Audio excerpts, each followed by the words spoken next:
Soy su profesor, Rafael Vilela Portal. Vamos a ver el contenido. El contenido de hoy es, obviamente,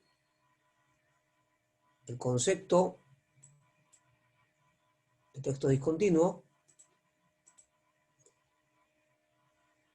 clases, vamos a ver cuadros estadísticos, tablas, ¿no? Diagramas, mapas, formularios, viñetas o cómics e infografías, ¿no? Es, obviamente, estas diapositivas son de carácter, obviamente, informativo.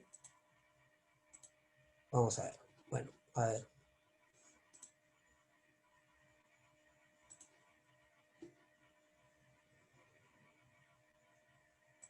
Bien. Entonces, jóvenes, vamos viendo que los textos discontinuos son textos organizados de una manera distinta a de los textos continuos. ¿Cómo se organiza un texto continuo? Un texto continuo es aquel que, por ejemplo, ustedes lo ven en una hoja, ¿no? En una hoja solemos ver. Comenzamos a escribir, así como a escribir, comenzamos a leer de la parte izquierda superior y continuamos hacia la parte derecha y luego para leerlo bajamos a la siguiente línea y seguimos así, ¿no? En zigzag, hasta que acabamos todo el texto. Esto se aplica al texto escrito, obviamente, ¿no? Obviamente. ¿Y por qué se llaman continuos si es en zigzag? Bueno, es que las palabras, como ves acá, mira, por ejemplo, una va atrás de otra, una sílaba va atrás de otra, una palabra atrás de otra, ¿no? Entonces, si no hubiese el límite de la hoja, digamos, esto se prolongaría en forma indefinida, ¿no es cierto? Habría una continuidad. Pero lo mismo no ocurre con los textos discontinuos. Los textos discontinuos, ¿no?, cambian un poco o alteran un poco esa continuidad, ¿no? En este tipo de textos, en los discontinuos, está presente en diferentes perdón, estoy acá. Su comprensión requiere el uso de estrategias de lectura no lineal. Es decir, no se va a seguir un zigzag. Se va a intentar seguir en zigzag, pero va a romper ese orden, ¿no? Va a alterar ese orden. Lo que no ocurre en los textos continuos. Este tipo de texto está presente en diferentes exámenes de admisión. Se le puede aplicar cualquier tipo de pregunta. Cualquier tipo de pregunta puede aplicarse. Pregunta por tema, idea principal, inferencia, etcétera, puede aplicarse a los textos discontinuos. Repito, no sigue la linealidad en zigzag, ¿no? Va a alterar, de repente salta, retoma por otra parte, ¿no?, dependiendo del orden que nos dé ese texto discontinuo. Vamos a ver la primera clase, cuadros estadísticos. Acá tenemos que nos dice, son representaciones icónicas de datos. Se emplean en la argumentación científica y también en publicaciones periódicas para presentar visualmente información pública, numérica y tubular. ¿Cómo es esto? Ahí tenemos un cuadro estadístico y vemos, como dice lo que hemos leído, icónica de datos. Hay iconos, hay imágenes y representan datos. En este caso, por ejemplo, yo voy a tratar de seguir la lectura lineal y voy a bajar hasta acá. Banco comercial entre Colombia y Estados Unidos, miles de dólares, me dice. Pero ahí tendría que ir a la parte de abajo, realmente, ¿no es cierto?, ir subiendo en las cantidades, ¿no? Rompo la linealidad que me había dado antes, ¿no? Se rompe esa linealidad. Impone este tipo de texto su propio orden. ¿no? Y va a haber obviamente una serie de datos que de repente tengo que leerlos con anticipación, ¿no? En este caso, por ejemplo, tendría que leer así, así, luego leer acá, de repente seguir el orden acá. Cada texto gráfico me impone un orden distinto al de el texto continuo. Por eso se llaman discontinuos. Es una cuestión de nomenclatura, de denominación. Algunas universidades llaman a estos simplemente textos gráficos, ¿no? Otro tipo de textos gráficos son las tablas. En este caso, son matrices o cuadros de doble entrada, que se organizan en filas y columnas. El caso más conocido de tabla, de repente, es la tabla periódica, la tabla de multiplicación, son tablas también. Por lo general, todas las entradas de cada fila y todas las de cada columna tienen propiedades en común. Por consiguiente, los encabezados de las columnas y la designación de las filas forman parte de la estructura informativa del texto, ¿no? Ejemplo, programaciones, hojas de cálculo, formularios de pedido, etc. Vamos a ver, ahorita hay un ejemplo. Tabla de posición final de la liguilla, Copa Perú 1981. Cuánta agua ha pasado bajo el río desde esa época, ¿no? Aquí tenemos, por ejemplo, leo hasta acá, luego sigo acá, luego equipos, tendría que seguir, ¿no? Este orden, luego fijarme partidos, partidos ganados, partidos empatados, partidos perdidos, ¿no? Creo que es goles, goles a favor, goles en contra, puntaje, ¿no? Entonces no es la misma linealidad, no es la misma secuencia que un texto, ¿no?, continuo.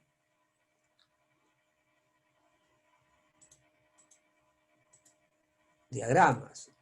En los diagramas suelen acompañar las descripciones técnicas.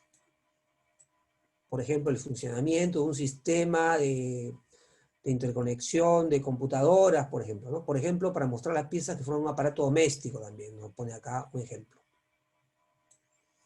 O a los textos expositivos instructivos, para explicar cómo ha de montarse un aparato doméstico, nos dice, ¿no? O el proceso de cómo fabricar algo podría ser también. Es conveniente diferenciar los diagramas de procedimiento que contestan a la pregunta ¿cómo se hace para? De los diagramas de proceso que contestan a la pregunta ¿cómo funciona? ¿No? Un proceso podría ser fabricación, ¿no?, o producción de la cerveza, por ejemplo, o de otro licor, ¿no? Aquí, por ejemplo, vemos un diagrama y aquí nos damos cuenta que si comenzamos por acá, luego deberíamos continuar por acá, por el centro, pero vemos que las flechas cambian el orden, ¿no? Han cambiado el orden, han alterado el orden de un texto continuo como es el de la izquierda, ¿no? Cambia ese orden, ¿no? Habrá que interpretar en la lectura, ¿no? Y ver por dónde se comienza, dónde se acaba, o qué relaciones hay en este caso, ¿no? Acá vemos, al centro está el Estado, y se está interconectando, ¿no? Se está conectando con el mercado de bienes y servicios, con los hogares, con el mercado de factores de producción, con las empresas, y por las flechas, que es una característica de los diagramas, que unen con flechas, colores también, y también por leyendas, indicaciones, vemos el tipo de relación, y en este caso, bueno, todos se relacionan, ¿no? Y fíjense, hay dos flechas ahí de ida y vuelta, ¿no? Si se quiere, por llamarlo de alguna forma.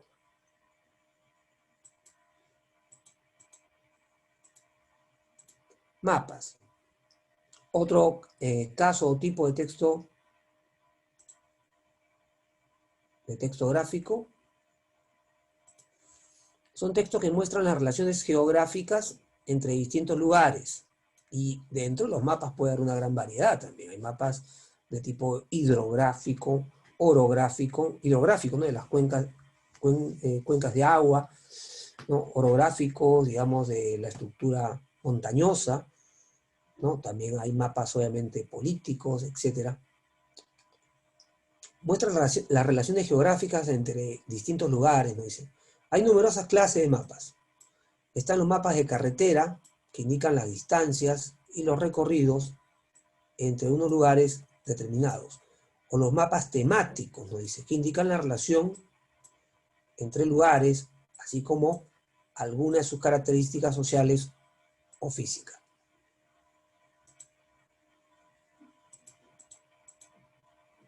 Ya tenemos un mapa de tipo político y vemos que indica también, no solamente, en este caso, las regiones, provincias que están dentro de esta localidad, sino que es Navarra, ¿no? Y tiene otra forma de llamarse, pero luego vemos su ubicación también, ¿no? Tiene una leyenda ahí, un mapita más pequeño, que indica su ubicación, ¿no? Su estructura interna, su ubicación. Obviamente hay distintos tipos de mapas y responde a distintas necesidades. Y cuando uno lo lee tiene que tener en cuenta qué necesidades está queriendo satisfacer ese mapa, ¿no? Formularios que habrán visto muchos, son textos también con una estructura y formatos precisos que instan al lector a responder preguntas según pautas específicas. Habremos llenado alguna vez un formulario. Los emplean muchas organizaciones, nos dice, para recopilar datos. Ejemplo, formularios de Hacienda, impuestos, ¿no? Acá se llama, bueno, acá es la SUNAT, ¿no? En Estados Unidos es Hacienda, ¿no? Solicitud de inmigración, de visado, para que te den visa, cuestionarios estadísticos, ¿no? etc. Hay una gran variedad, ¿no? Lo que queremos indicar, la diapositiva que estamos viendo, ahí tiene un ejemplo, gobierno de España, dice, nacimiento, adopción de hijos, solicitud de pago único, o sea que hay que pagar algo para adoptar, ¿no? Ahí están los datos que tienen que llenar, datos del solicitante, en su caso, del otro progenitor o adoptante, dice, ¿no? Y lo que les decía era que lo que interesa acá es que vean la variedad, ¿no? De textos gráficos, ¿no? Y estamos viendo los principales, ¿no?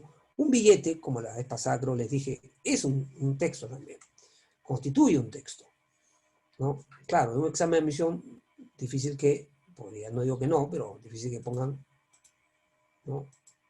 Ese tipo de texto, ¿no? Luego tenemos viñeta. Viñeta. Y tenemos una primera definición, ¿no? Aquí he buscado más de una definición de, bueno, el diccionario, ¿no? Porque en este caso la merita, dice cada uno de los recuadros de una serie en la que con dibujos y textos se compone una historieta, ¿no? Es decir, en una historieta tú ves que está dividida en cuadritos, de repente dos, ¿no? De repente más, ¿no? 4, 5. Cada uno de esos cuadritos se llama viñeta, a eso se refiere, ¿no? A eso se refiere. Otra sección de viñeta, ¿no? Dibujo o escena impresa, ya el dibujo en sí, ¿no? O escena impresa en un libro, periódico, etcétera, que suele tener carácter humorístico y que a veces va acompañado de un texto o comentario, puede ir sin texto, o sea, esos cuadritos, pero ya con imágenes, ¿no? Lo que pasa es que, claro, a veces dicen, vamos a la primera viñeta, y el alumno no entiende que es el espacio, o haz una viñeta, o hazlo en viñetas, ¿no? Entonces, por eso estamos dando acá las definiciones, para que luego no vaya a haber ninguna confusión, ¿no? 3. Dibujo o estampa que se pone para adorno, nos dice, en el principio o en el fin de los libros y capítulos, y algunas veces en los contornos de las planas, ¿no? A ver, Mauricio, déjame ver un ratito. A ver. A ver, a ver, a ver. ¿No?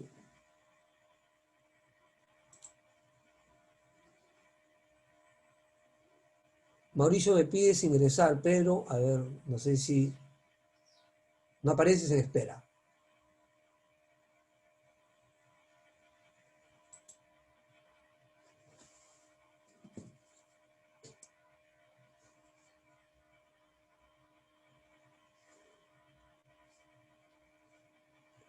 Un ratito a ver si hago entrar a su compañero.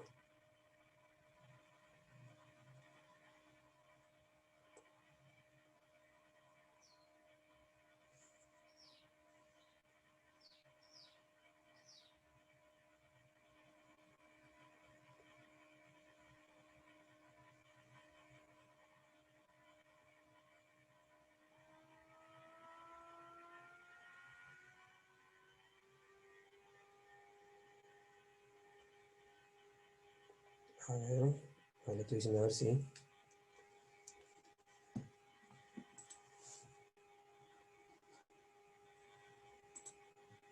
Bien, entonces ahí tenemos, jóvenes, vamos a ver si puede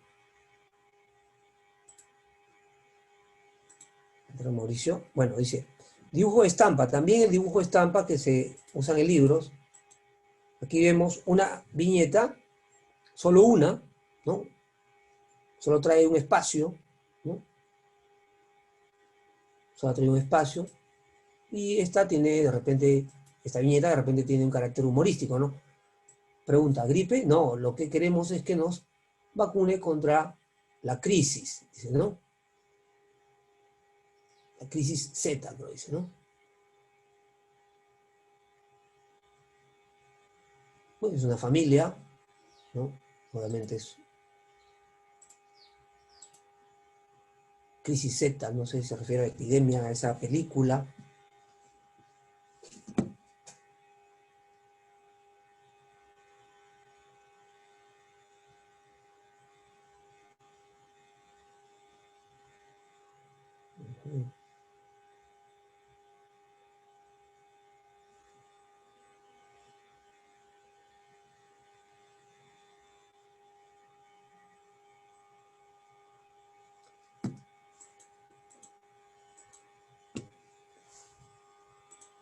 Infografía. Infografía es el tipo de texto gráfico discontinuo más utilizado en exámenes de admisión. Es el que más viene y viene combinado muchas veces con textos también escritos. Una infografía es una imagen explicativa que combina texto, ilustración, diseño, cuyo propósito es sintetizar, resumir información de cierta complejidad e importancia de una manera directa y rápida. Entonces podría tener una caricatura, una imagen, y podría tener también cuadros estadísticos y también un pequeño cuadro de texto. Podría combinar todo lo que en realidad guste o pueda, siempre y cuando le sirva para su explicación, ¿no? Aquí vemos un pequeño ejemplo de una infografía sobre béisbol, ¿no? Aquí, por ejemplo, tendríamos que comenzar a leer acá, continuaríamos leyendo en estas líneas, ¿no? Y luego de repente seríamos en la pelota, pero luego tendríamos que romper ya esa continuidad para leer el peso, la circunferencia. Luego, muy probablemente, de haber leído la circunferencia, iríamos al guante, o sea, ya se rompió esa continuidad, ¿no? Y de repente tendríamos que ver acá al costado, las dimensiones, luego los jugadores, si vamos a hablar los jugadores, no, perdón, aquí están hablando de los implementos, tendríamos que seguir con el bate, ¿no? No puedo seguir para abajo, tengo que seguir en el bate, ¿no? De repente aquí el campo, y luego ya, acá abajo los jugadores, ¿no? Y cada uno, lanzador, receptor, jardinero, ¿no? Etcétera, ¿no? Ese orden es el que nos ha impuesto este texto, ¿no? Primero, el título, este párrafo introductorio, luego los implementos, la pelota, guante, bate, el campo y luego los jugadores, ¿no? Sería, creo, lo más razonable en este caso, ¿no? En este caso, por lo menos. Y, bueno, una pequeña bibliografía es, como les digo, referencial, son los principales casos o clases de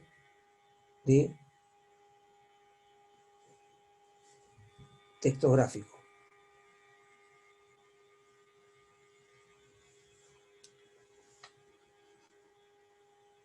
Ok.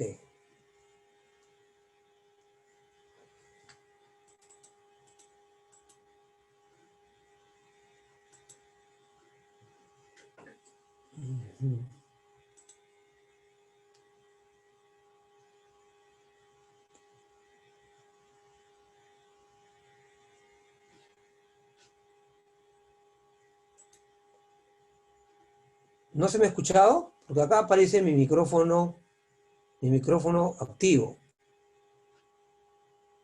No me digan que no se me ha escuchado.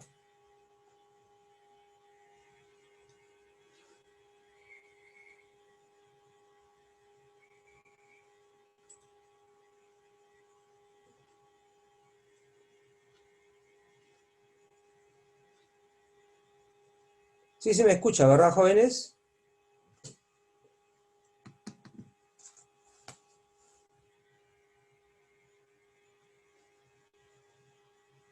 Un favor, a ver, Jefferson, ¿se me escucha? ¿Podría responderme, porfa?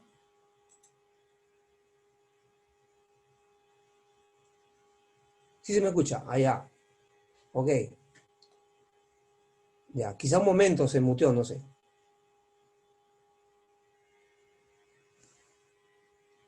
Ya, vamos a...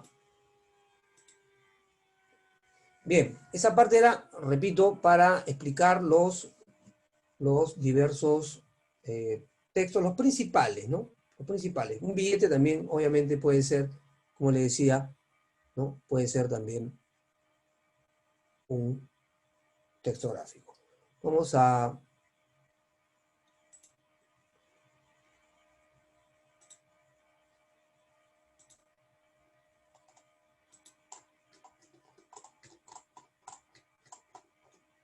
Ok. Un ratito voy a ver si hago entrar a su compañero. Ya, ahí vamos a continuar ahorita con el material que están viendo. Deben estar pudiéndolo ver.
Profesor, su audio está apagado. Ya. Bueno, lo primero que teníamos que hacer, digo, bueno, ya identificamos que es un texto de viñetas, hay que dividirlo, ¿no? Hay que dividir este texto. Ok, Jefferson, sí, ya lo vi. Gracias. Entonces, bueno, hay que dividirlo y ver qué detalles tiene, ¿no? Qué detalles presenta, ¿no? ¿Por qué? Porque la dificultad no está tanto en el texto, este tipo de texto, recalco, es generalmente sencillo, puede ser en algún caso trabajoso, pero la dificultad está más que nada en las preguntas. Y para poder responder las preguntas hay que analizar bien los detalles. Por eso la recomendación de dividir, y en este caso, bueno, es un texto de 3 viñetas, aunque no tenga las líneas. Y bueno, vemos primero, hay un niño, el niño se aproxima hablando, ¿no? Digamos que su gesto es tranquilo, ¿no? Vemos que, si somos detallistas, está con zapatos, tiene la parte de la basta, la tiene doblada, subida, ¿no? Está con un polo, parece que es verano, de repente, por lo menos no hace frío, viene con las manos, parece que agarrara algo, ¿no? Está hablando, parece de buen humor, sano, tranquilo, bueno. Y luego él habla, ¿no? Atrapé un demonio verde con cuernos amarillos y cola violeta. ¿En qué mano está? Pregunta el niño, ¿no? ¿En qué mano está? Entonces, las manos están, hay que interpretar que están cerradas, no sé muy bien, pero, ¿no? Y vemos que la persona que lo escucha, hasta ahí no sabemos quién es, pero la persona que lo escucha, vemos que lo escucha con atención, ¿no? Lo mira incluso, ¿no? Directamente se están mirando, ¿no? No está evadiendo, no lo está ignorando, ¿no? Tiene un gesto de sonrisa, o sea, está afable, amable, tranquilo, ha estado leyendo, parece, el periódico, incluso ha estado con cierta comodidad, tiene las piernas cruzadas, ¿no? No ha estado totalmente apoyado, pero parece que es por escucharlo ahorita al niño, ¿no? ¿Qué otro detalle podríamos notar? Bueno, creo que nada más, ¿no? Iríamos a la segunda viñeta. Después de esta pregunta que le dice que tiene un demonio verde con cuernos amarillos y cola violeta, ¿en qué mano está? Le dice, ¿no? Y responde, signo de exclamación, ¿no? En la izquierda, le dice, ¿no? Apuntando incluso con la mano, ¿no? Está con un gesto, digamos, alegre, contento, amable, ¿no? El niño ha cambiado un poco el gesto, ¿no? Ha cambiado un poco su gesto, se puede ver en la forma de cómo tiene los labios, ¿no? Sigue con las manos en la misma posición, ya dejó de caminar, está parado, ¿no? El papá ha dejado el periódico sobre sus rodillas, ya tiene los pies juntos, ¿no? Al parecer se ha aproximado un poco más hacia el niño, o sea, que hay aceptación de parte de él, ¿no? Hacia lo que el niño, ¿no? Le pregunta, ¿no? No se siente importunado, ¿no? Luego, vamos a la tercera viñeta, creo que no hay nada más que analizar ahí. Si me falta algo a analizar, ustedes me dicen, profe, faltó esto. Yo me di cuenta de este detalle y a ustedes se le pasó. Y yo te voy a decir que está muy bien lo que estás haciendo, ¿ya? Entonces, ahora viene el tercero, ¿no? O sea, dice, a ver, dice en la tercera viñeta, nos dice, esto quedará entre nosotros, papá. Te quiero demasiado. Bueno, con esto ya sabemos que es el papá. Recién ahí podemos decir que es el papá. Antes podíamos haber dicho que era, no sé, el tío, etcétera, ¿no? Te quiero demasiado para andar contando por ahí que crees cualquier cosa, le dice, ¿no? Y la cara del padre cambia, ¿no? El gesto de la boca, los ojos, cambia completamente, ¿no? Y el niño lo abraza, ¿no? Lo abraza, le toma de la quijada, ¿no? Se ha subido ¿no? a las rodillas, lo palmea, ¿no? Lo palmea, más bien, sus ojos un poco como desconcertados, realmente el niño, ¿no? El papá está dejando caer el periódico, ¿no? Bueno, eso es lo que tenemos ahí, creo. No sé qué más puede haber. No les voy a decir más porque vienen las preguntas. Y lo interesante es que la respondamos, ¿no es cierto? Entonces ahí tenemos las preguntas, ¿no? No quiero achicar más porque, bueno, creo que se lee ahí todo, ¿no? Tenemos la pregunta 1 que nos dice, es una afirmación del texto, o sea, es algo que en el texto se dice, es algo que en el texto se afirma de alguna manera, con las mismas palabras o con otras, pero es algo que en el texto se afirma, ¿no? Entonces, y la 2, vamos a responder de 2 en 2. La 2, ¿qué nos dice? ¿Qué nos dice la pregunta 2? Del texto se concluye ¿qué? ¿Qué se concluye del texto? ¿No? Entonces yo les voy a pedir que lean con atención, ¿no? Vayan ustedes teniendo ahí sus claves, si quieren las dan, ¿no? Por el micrófono.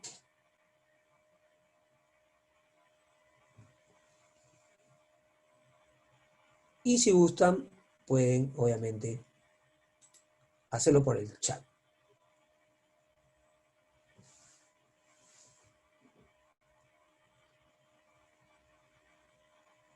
Entonces ahí les doy unos segundos para que vayan respondiendo, jóvenes.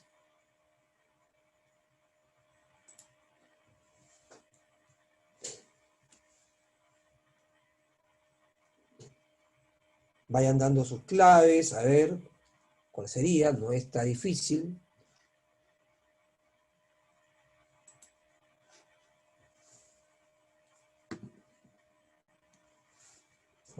Voy a preguntarles, a ver, vayan pensándolo. Pregunta abierta. ¿Es una afirmación del texto? Pregunta, ¿es una afirmación del texto?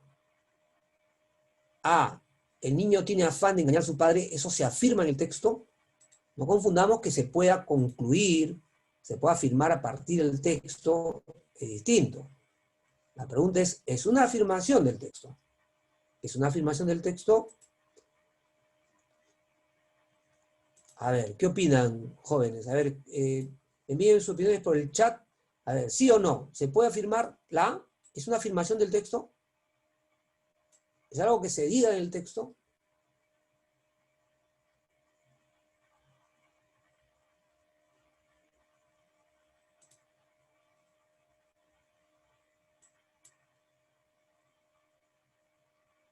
No, nos dice Jefferson. Claro, no, no es una afirmación, es algo que yo puedo concluir, ¿no? Pero podría concluir eso, podríamos discutir eso, si efectivamente el niño quiere o no quiere, ¿no? Y nos llevaría de repente mucho tiempo esa discusión, pero no es una afirmación del texto. Entonces, no es la que nos pide. La B, el texto consiste en una paradoja, una contradicción irresoluble. Esta es una contradicción irresoluble, hay una paradoja, una contradicción ahí. El niño le dice, tengo un demonio verde con cuernos amarillos, ¿no? Violeta, ¿no? Y cola violeta. ¿En qué mano está? En la izquierda, le dice el papá. Y el niño le dice, ¿no? De forma consoladora, le dice, esto quedará entre nosotros, papá. Te quiero demasiado para andar contando por ahí que crees cualquier cosa, le dice. Es una contradicción eso, una paradoja. No es paradoja, tiene razón, muy bien, no es paradoja. Eso no es una paradoja, no es una contradicción, ¿no? Ahí es posible una explicación, ¿no? Nos queda entonces la C o la D, ¿no? Entonces hay que verificar cuál de las dos sería. ¿Cuál de las dos sería una afirmación del texto? Tenemos, a ver, ya están respondiendo, la C. Claro, si bien la C dice, el padre queda desconcertado. Muy bien, claro, esa es la respuesta. Tú vas a decir, pero en el diálogo no está, exacto, pero sí lo está expresando el padre con su gesto. En cambio, la de hijo, ¿en qué mano está? Quien pregunta en qué mano está es el hijo. Aquí, tal como está expresada esta oración, nadie la ha dicho y sería que el padre está dirigiéndose al hijo, ¿no? No lo vamos a encontrar en el texto, ¿no? Entonces, en este caso, jóvenes, ¿no? La C. Vamos a la número 2. La 2, a ver qué nos dice. Del texto se concluye, ya están respondiendo creo, a ver, vamos a ver, ya. Vamos a ver si es la correcta. A ver, del texto se concluye, veamos, jóvenes, nos dice, el padre no quiere decepcionar a su hijo. Bueno, si vemos la primera y segunda viñeta, podríamos decir que esto es cierto, pero hasta la segunda. Luego me dice, y por eso no le revela la verdad. Pero esto nos daría una respuesta parcial hasta acá, ¿no? Pero no hasta acá. Entonces lo voy a dejar en espera. Puede ser, ¿no? Puede ser. B, el padre no percibe la verdadera intención del hijo. Bueno, eso puede ser hasta la segunda también, porque está concentrado en la lectura. Pero eso ya vemos que en la primera viñeta vemos que el hijo, cuando el niño comienza a hablarle, ya le prestó atención. Entonces no podemos decir que está tan concentrado, ¿no?, que no entendió, ¿no? Entonces no puede ser la B. Vamos a descartar la B, la A puede ser, quién sabe, a lo mejor la hemos dejado en espera. Vamos a la C. El hijo no es tan inocente como su padre piensa y aquel esperaba otra respuesta, ¿no? Y ya están respondiendo por acá sus compañeros, ¿no? Bueno, esa es obviamente una conclusión, ¿no? El hijo no es tan inocente y esperaba otra respuesta, y como el padre le da una respuesta, ¿no?, pensando que es inocente, el niño, ¿no?, le da una salida distinta, ¿no? Ahora, más de una ya no puede ser, pues, ¿no? Más de una no puede ser. La primera vimos, por eso no le revela la verdad, no sería una conclusión de todo el texto. Entonces, la C, ¿no? Vamos avanzando. Vamos a la número... Vamos a la número 3. No es un tono presente en el texto. Bueno, ¿qué es un tono? Un tono es el sentimiento que acompaña, a... El sentimiento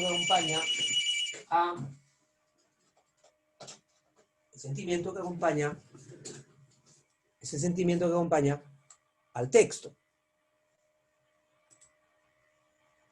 Entonces, nos dice, no es un tono que esté presente en el texto. O sea, si está presente, no es el que nos pide. Vamos a analizar, hemos visto que el niño se acerca, le habla al padre, el padre está de buen humor, ¿no? Veamos entonces qué tonos, qué sentimientos están. Confidencia. En alguna parte habrá confidencia, hay confidencialidad, que alguien le guarde el secreto. Eso está expresado al final, ¿no? Está expresado al final. Entonces, este sí está presente. Y a mí me piden el que no está presente. Perspicacia, agudeza. Bueno, el niño demuestra cierta agudeza, ¿no? Le hace caer, digamos, en una trampa al papá, ¿no? O esperaba algo más inteligente, de repente el papá. Entonces la respuesta está entre la C y la D, ¿no? ¿Cuál sería? Claro, obstinación, que se mantenga firme en un concepto equivocado, erróneo, esto no se expresa en el texto. Afabilidad sí, porque el papá es accesible, es amable con su hijo, ¿no?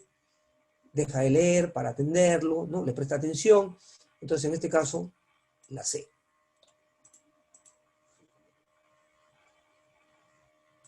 Vamos a la número 4. La 4 nos dice la estructura del texto anterior. ¿Cuál será la estructura? Nos presenta en las alternativas 3 partes. En cada una de ellas nos presenta 3 partes, fíjense. Primera, segunda, tercera. En todas las alternativas. Solamente voy a marcar la primera, la A y la D, pero en todas nos presenta 3 partes. O sea que ha dividido el texto en 3 partes y lo va a analizar de esa manera, ¿no? Entonces, ¿cómo nombraríamos a la primera? Dice, pregunta infantil. Un detalle que tenemos que ver en este tipo de pregunta es que no puede usar términos, a la hora de plantear la pregunta, no puede usar términos del texto. La palabra pregunta no está presente en el texto. La palabra infantil tampoco está presente, o sea que sí podría usarse, ¿no? Tengan en cuenta eso, ¿no? Una pregunta de este tipo bien formulada no debe contener palabras que se usan en el texto, ¿no? No podría decir ahí, por ejemplo, ¿no? En el caso del primer espacio, ¿no? ¿En qué mano está? ¿No? Etcétera. Eso no podría repetir. Bueno, pregunta infantil. ¿Podríamos catalogar al primer elemento como pregunta infantil, ¿qué opináis? ¿Qué opinan? Es una pregunta de un niño. Respuesta asertiva, respuesta afirmativa. Bueno, puede ser, ¿no? Responde el papá, responde, dice, en la izquierda, ¿no? Él no duda y lo hace en forma afirmativa. Entonces puede ser. Conclusión desconcertante, sí, él al final se desconcierta, o sea, podría ser. Vamos a dejarlo en espera porque tenemos que ver la B, la C y la D. La B, interrogación dilemática. Hay una interrogación, sí, el niño estaba preguntando, obviamente. Dilemática, hay un dilema propiamente. El dilema, ¿qué es el dilema? El dilema es cuando tienes que elegir entre dos opciones y cualquiera de ellas niega lo deseado. Si bien aquí simplemente es una adivinanza, más que un dilema, no sería muy exacto usar el término dilema, ¿no? Entonces, está más alejado, ¿no? Vamos a ver el segundo elemento de la B. Afirmación concluyente. Bueno, es una afirmación, sí, pero concluyente no termina todavía en esa parte del texto, no ha terminado, todavía sigue en otra viñeta, ¿no? Entonces podríamos decir que no sería adecuada, ¿no? Pero vamos a ver la última de la B. Dice, final desesperanzador. Pero, ¿está perdiendo la esperanza de algo el padre o el hijo? No, ¿verdad? El hijo le dice, más bien, no te voy a delatar por no pensar estas cosas, le dice, no, tan inocente, ¿no? Porque de cosas, cualquier cosa, le dice, ¿no? Entonces no sería el término adecuado desesperanzador, ¿no? Entonces podemos, creo, descartar la B. La C nos dice cuestionamiento inverosímil. Inverosímil es increíble, ¿no? Que no tiene apariencia de verdad. Entonces podríamos decir que, bueno, puede ser un cuestionamiento un poco, ¿no? Increíble en el sentido de fantástico, ¿no? Contestación paterna, puede ser. Desenlace fatal. Fatal sería el desenlace. Si bien tratamos de estirar un poco y darle chance a cuestionamiento inverosímil, contestación paterna no hay problema, pero desenlace fatal, fatal es mortal, también significa inevitable. La pregunta es si cuando está el niño consolándolo, ¿no? A él se podría entender que esto es mortal o es inevitable. No lo es, ¿no? Entonces, vamos a ver que tampoco sería así, ¿no? Entonces, tenemos la A que es posible, la B no es, la C no es, ¿qué dice la D? Interpelación de hijo. Bueno, sí, no está repitiendo términos. Sabio comentario. Bueno, sabio, no, hace una respuesta el padre, pero no podemos decir que sea sabio, es una exageración, ¿no? Y tampoco hay un dilema moral. Entonces, en este caso, la 4, la A. Vamos, jóvenes, a la 5. ¿Cuál es la posible intención del autor? A ver, veo sus respuestas. A ver, vamos. Puede estar atento al chat. Dice, ¿cuál es la posible intención del autor? Mientras van pensando, les voy explicando que en el tipo de pregunta por intención, siempre va a iniciar con un verbo en infinitivo. Y no me creas a mí, mira los exámenes de admisión, ¿no? De San Marcos, mira los reconstruidos de Católica, y vas a ver que las preguntas por intención siempre comienzan con un infinitivo. Termina en ar, er o ir, demostrar, evidenciar, elogiar, criticar. Obviamente, tiene que ser un verbo infinitivo que vaya de acuerdo a lo que he explicado, hacia lo que he querido explicar el texto. Pero no basta con un verbo infinitivo. También tiene que contener, ¿qué? La idea principal. Entonces, en la lectura de este texto, ¿no? Que acabamos de ver, ¿no? Este texto discontinuo, ¿cuál ha sido la intención? Tenemos que preguntarnos, cuando este niño se acerca a preguntarle a su padre, ¿no? Podemos verlo ahí nuevamente, preguntémonos cuál será la idea principal, entonces cuál ha sido la intención del autor de esta caricatura.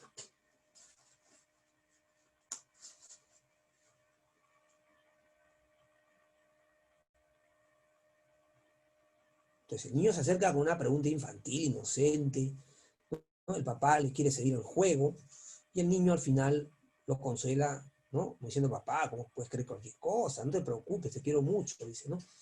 Nadie lo va a saber, ¿no? Queda entre nosotros, dice, ¿no? Estoy parafraseando un poco.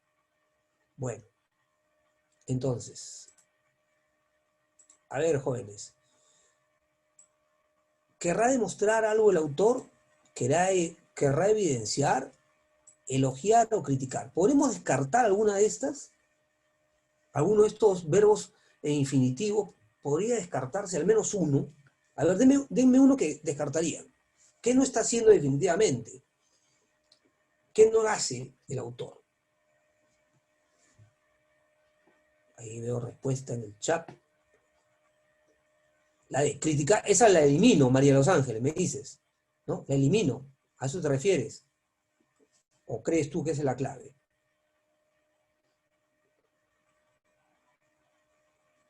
Ah, ya, eliminar. Tienes razón. Claro, criticar no es. Les pregunto, ¿elogiar está elogiando? ¿Está elogiando el autor? ¿Estaría elogiando ahí? Ya me responde Mariano, me dice la clave. Está bien, ¿no? Pero elogiar tampoco es, ¿no es cierto? Entonces vamos a quedarnos entre estas dos. Bueno, demostrar, puede haber querido demostrar algo. ¿Qué cosa? Que los adultos estamos quedando a la saga, a la retaguardia respecto de las nuevas generaciones. Bueno, ya sería ir un poco más allá del texto, ¿no? De las nuevas generaciones. No, es un caso anecdótico, si se quiere, ¿no? Pero lo que quiere evidenciar, me parece que se puede aplicar en varias generaciones, que los niños son capaces de diferenciar la fantasía de la realidad. O sea, que el papá cree que el niño, ¿no?, va a creer esa fantasía, que él, ¿no?, él le sigue el juego por eso, ¿no? Pero el niño no, pues no es tan ingenuo, tan inocente y diferencia la fantasía de la realidad, ¿no? Entonces es más probable que sea esa de acá, obviamente, ¿no? Esto de las nuevas generaciones es, bueno, ¿no? No sabemos en qué tiempo tampoco está, ¿no? No hay un indicio ahí temporal, ¿no? No sabemos qué año sería esto. A ver, 1930, 1940, 1950, por la ropa, bueno, no sé, podría ser de repente, ¿no? Pero no hay indicios de tiempo claros ahí para poder determinar, ¿no?, si es algo próximo a una época y si se aplicará a todas las generaciones, ¿no? Bien, entonces, jóvenes, espero que ahí se hayan dado cuenta. La dificultad no está en el texto gráfico, es un texto simple en realidad. La dificultad está más dada en las preguntas, ¿no?, y que no son muy difíciles, pero de repente son un poquito trabajosas, ¿no? Acá tenemos otro texto discontinuo, gráfico. En este caso ya es una infografía, ¿no? Entonces aquí vamos a usar el truco de ampliar, ¿no? Vamos a ampliar el texto para que no haya problemas y podamos leer un poquito mejor. Ahora, este texto, ¿no?, ¿cómo lo dividiríamos para poder ir haciendo la lectura paso a paso? Ya nos damos cuenta que este texto está más recargado que el otro, es una infografía, ¿no? Presenta un poquito mayor de dificultad, es más trabajoso. Ahora, ¿cómo lo dividiríamos para poder trabajarlo? ¿Cómo nos convendría? Ya sabemos que debemos procurar seguir, ¿no?, la lectura de un texto continuo, pero en un texto gráfico eso va a tener, ¿no?, una limitación, y luego vamos a tener que seguir el orden del texto gráfico, el texto discontinuo. Pensemos, ¿cómo lo dividirías? A ver, aparentemente ahí tiene un orden, una división. Deberíamos iniciar por acá, y esto parece ser el título, ¿no? Dice la PUC en cifras. La PUC es la Pontificia Universidad Católica del Perú. No lo dice ahí, ¿no? Lo estoy diciendo yo, ¿no?, que quede más o menos claro y se puede entender también. Lo más lógico, parece, jóvenes, sería leer primero, ¿no?, acá, y continuar luego en este párrafo, ¿no? Luego, debajo de la línea, como englobando esto dentro de una columna, ¿no? Y luego seguir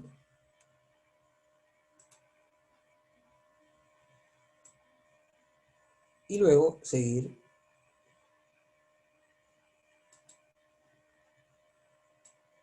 en esta línea, este párrafo, luego continuar debajo de la línea, ¿no? Y aquí, debajo, en la segunda columna habría otro orden, obviamente. Voy a leer el texto, ustedes me siguen, por favor. Dice, la PUC en cifras. Fue fundada en 1917, con 2 facultades, letras y jurisprudencia. Hoy cuenta con 11 facultades, 2 estudios generales, una escuela de posgrado y 49 carreras de pregrado, nos dice, ¿no? Cuando fue fundada, 2 facultades, letras y jurisprudencia, ¿no? Y luego nos dice 11 facultades actualmente, 2 estudios generales, una escuela de posgrado y 49 carreras, ¿no?, en pregrado. Luego vemos acá unas barras, parece que quiere indicar estadística, ¿no? Esta es una figura que, la verdad, no sabemos qué es, y vemos acá como una pipeta, especie, ¿no? Parece que son implementos de laboratorio. Luego hay una cantidad, es como un diagrama, ¿no? Sale y la flecha llega hasta acá, 646, y dice, convenios académicos con universidades extranjeras y nacionales. Luego sale otra y dice 108, programas de posgrado, maestrías, 94 y doctorado, 14. Los dos suman los 108 programas que nos ha dicho, ¿no? Luego, digamos, el cuerpo central de este texto, en letras, obviamente, en guarismos más grandes, dice 2013. Y luego nos dice, la PUC recibió el certificado del Instituto Internacional para Aseguramiento de la Calidad IAC Cinda, que la acredita, ¿no?, por 5 años. En gestión institucional, pregrado, investigación y por primera vez en el Perú, en docencia de posgrado. Luego la barra, luego el número 1, ¿no?, en otro color, ¿no? Hay elementos que están con otra coloración, eso puede ser importante, ¿no? Número 1 dice acá. Dice en el ranking Mejores Universidades del Perú, 2015, de la revista América Económica, ¿no? América Económica. Economía, perdón. América Economía. Luego nos dice, bueno, luego vemos que hay una figura central, aparece la silueta de un joven que está subiendo las escaleras, unas escaleras, ¿no? Se ha saltado un escalón, ¿no? Repito, hay que ser un poco minuciosos acá, ¿no? Se lo ve tranquilo, sereno, con un paso un tanto, digamos, decidido, enérgico, de repente, ¿no? Y vemos que las escaleras están formadas por lo que parecen ser libros, ¿no? Tiene un carácter de repente simbólico esto. Luego vemos que hay como una especie de cúpula o paraguas, ¿no? Que hay líneas que se proyectan hacia él, y bueno, vamos a ver qué trata cada una de ellas. Dice, durante 2015 tuvo 110 proyectos de investigación.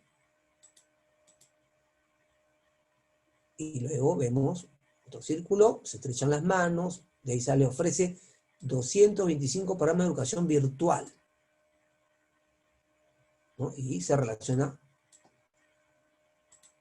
con este joven. Luego vemos un birrete, parece que es, obviamente, que se gradúan, no hay nada escrito. Luego vemos el signo de, parece un planeta, tiene que ver, me parece eso por internet, si me equivoco. Luego vemos un grupo de personas que parece que están en una mesa de trabajo,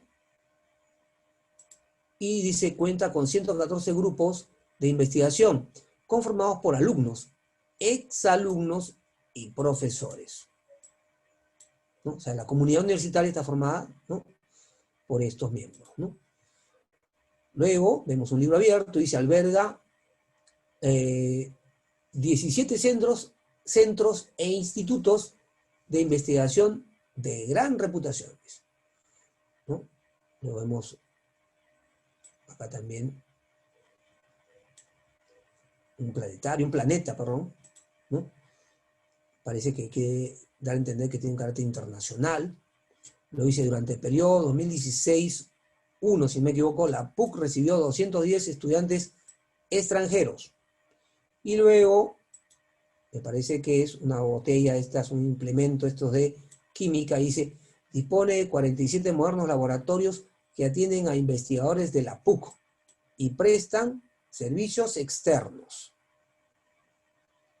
Entonces, aquí he hablado de servicios, ¿no?, que brinda la Universidad de París a los alumnos, ¿no? Luego, terminando ya la parte central, la última parte, la última columna, llamémosla así, dice, entre las mejores hay una copa que está apoyada sobre un libro, y luego parece que es un mueble, y luego dice, la PUC es la única universidad peruana entre las 500 mejores universidades del mundo, dice. En América Latina ocupa el puesto 21, según QS World University Ranking, dice, ¿no? Luego tenemos lo que parece la figura de un alumno graduándose, y dice, tiene 25.881 alumnos de pregrado y posgrado.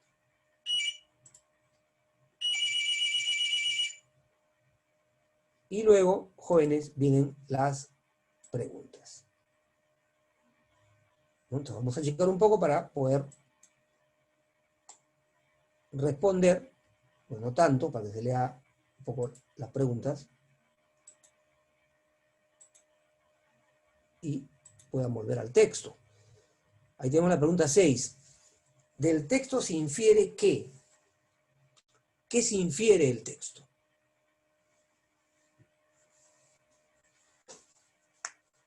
Quizá algunos estén buscando esta información, estas claves en la web, no la van a encontrar porque en Nimbus, ¿no?, trabajamos con material, ¿no?, único, entonces no lo van a encontrar, tenemos que resolverlo.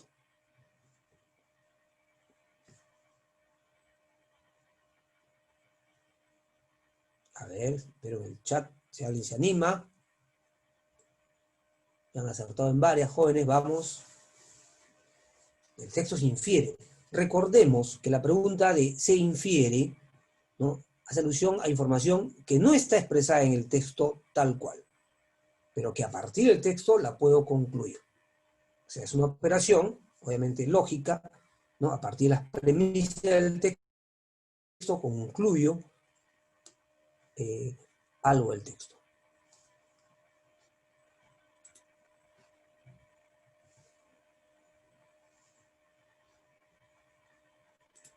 Vamos a preguntar, ¿la PUC es considerada entre las mejores universidades de América?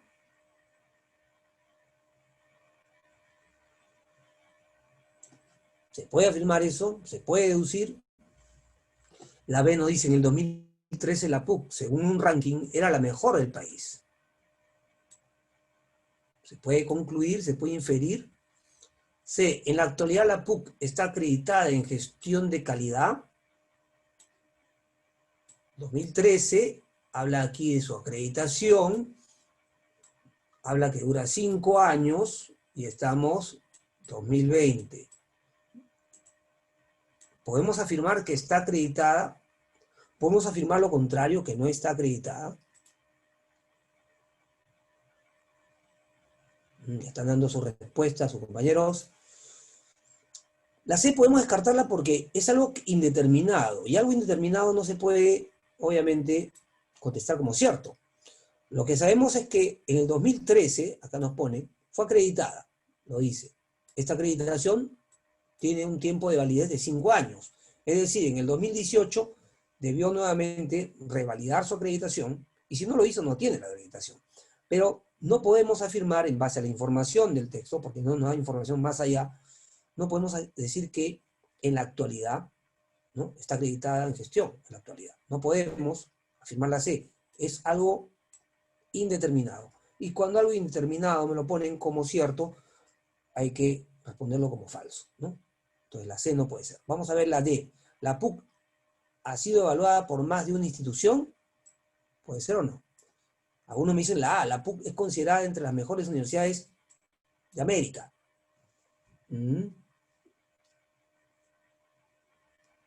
La revista América Económica la consideró la mejor de Perú en 2015. Pero en América, fijémonos que acá dice América Latina, pero América Latina es lo mismo que América. América no incluye también a Canadá y Estados Unidos, y América Latina no los incluiría.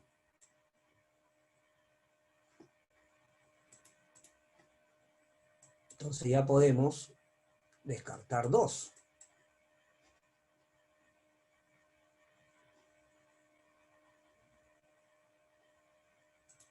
A ver si se animan. ¿La B o la D? Creo que ya se puede descartar la B, ¿no, jóvenes? En el 2013, según un ranking, era la mejor del país. La mejor del país era en un ranking del 2015. Del Perú, del país. En este ranking que presentan acá, las 500 mejores del mundo.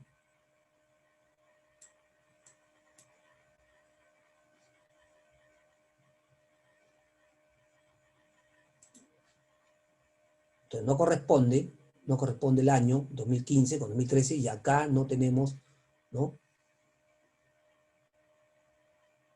la fecha.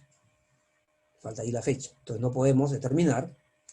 La PUC ha sido evaluada por más de una institución. Bueno, acá dice América Economía y acá dice QS World University, ¿no? Entonces, más de una sí. La D. 6 la D. Vamos a la 7. La pregunta 7 nos dice, jóvenes, una afirmación incompatible. ¿Cómo es esto de incompatible? Obviamente estos temas los vamos a ahondar, reforzar en los avances de las próximas semanas, pero vamos viendo el concepto de incompatible. Incompatible es aquella afirmación que no se puede agregar porque haría absurdo al texto. Tampoco se puede inferir, no se extrae del texto. No puedo agregarla, tampoco la puedo concluir del texto. No es compatible. Otra forma de entenderlo, ¿no? Más sencilla.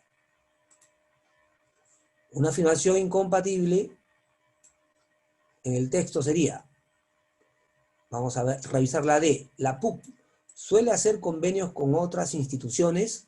Ojo, cuando preguntamos compatible o incompatible no es que esté afirmado, sino que podría estar o podría no estar. Cuando nos preguntan incompatible es que podría no estar.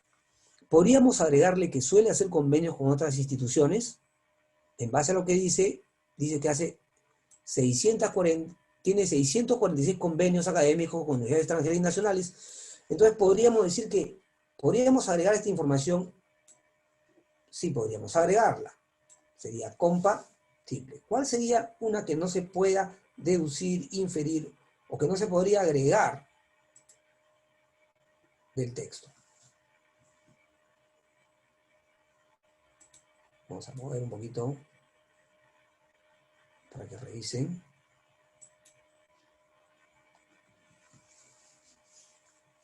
Ya vimos que la D sí sería compatible, entonces ya tenemos 3 opciones, jóvenes. A, B o C.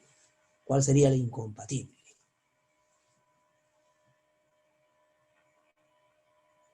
Veámosla. Vamos a ir descartando. La D ya está descartada, no puede ser porque es compatible. ¿Ya? Los libros pueden simbolizar una forma de ascensión académica. Podría agregarse en virtud de lo que se está expresando en la figura. ¿Podría agregarse esta afirmación? ¿O contradice? Lo haría absurdo. ¿Ah? No, ¿verdad? No lo haría absurdo. Entonces sí es compatible, ¿no? Sí podría decirse que entonces tenemos 2 posibilidades. B o C. Se podría decir, la investigación es una de las prioridades de la PUC. Vamos a ampliar la imagen para que recordemos, jóvenes, demasiado, no se amplió demasiado. Recordemos que el texto nos indica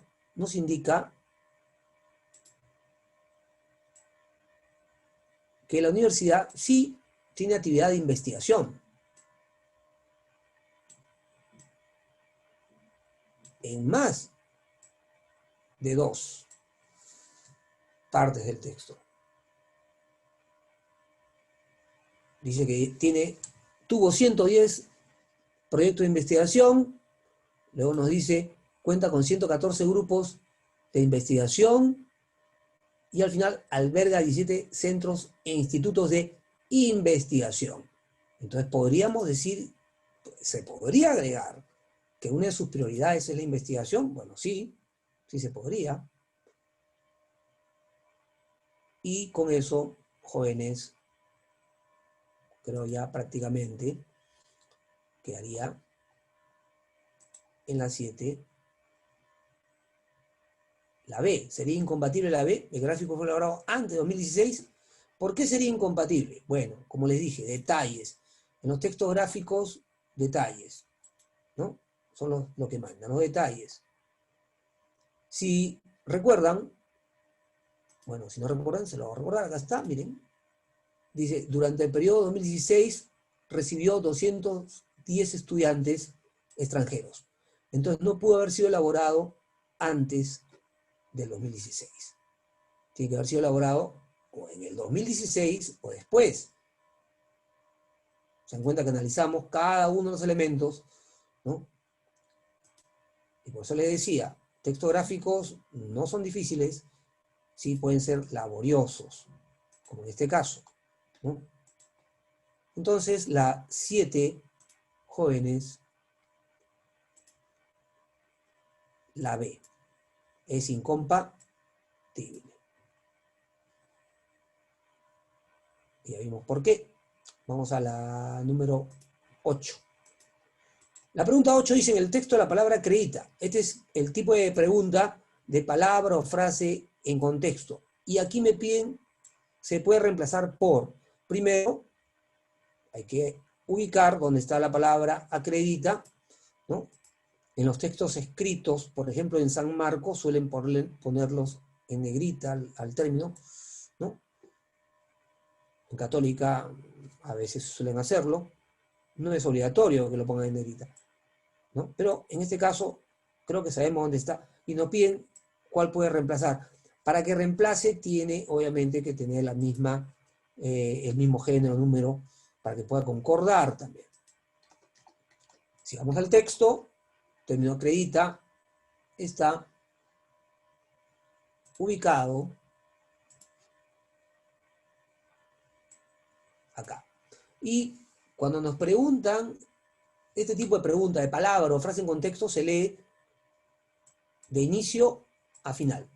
2013. La PUC recibió el certificado del Instituto Internacional para el Aseguramiento de la Calidad, que la acredita por 5 años en gestión institucional y pregrado, investigación y por primera vez en el Perú en docencia y posgrado.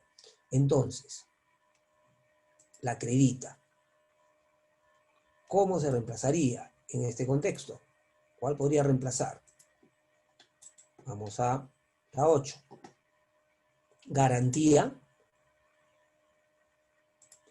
Quizás si hubiera dicho garantiza, podríamos discutir, pero acá dice garantía. Acredita, la acredita, ¿no?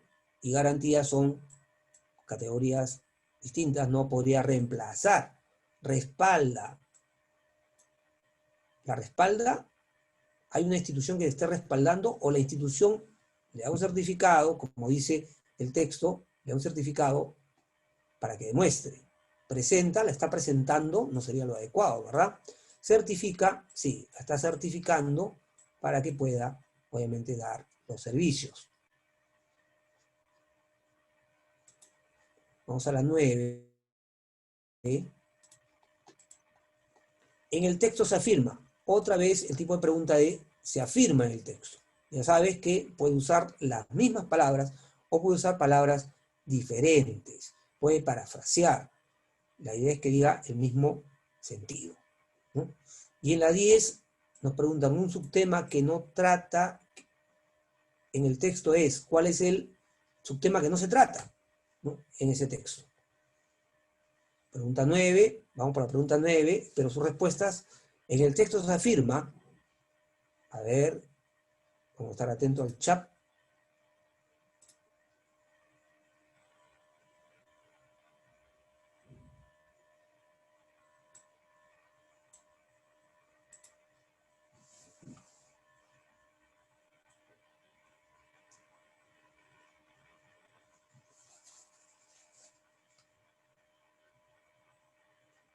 Pueden volver, ustedes tienen el material a su disposición, pueden volver al gráfico. Vamos a...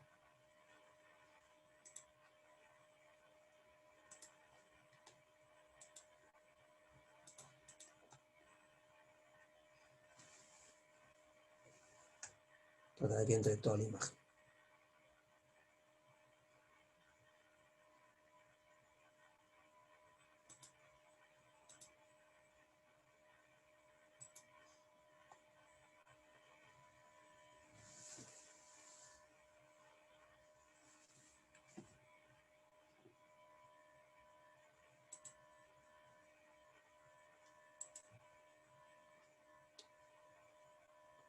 Vamos a la pregunta 9. Dice, en el texto se afirma, en el 2013 la PUC recibió una acreditación en docencia de posgrado.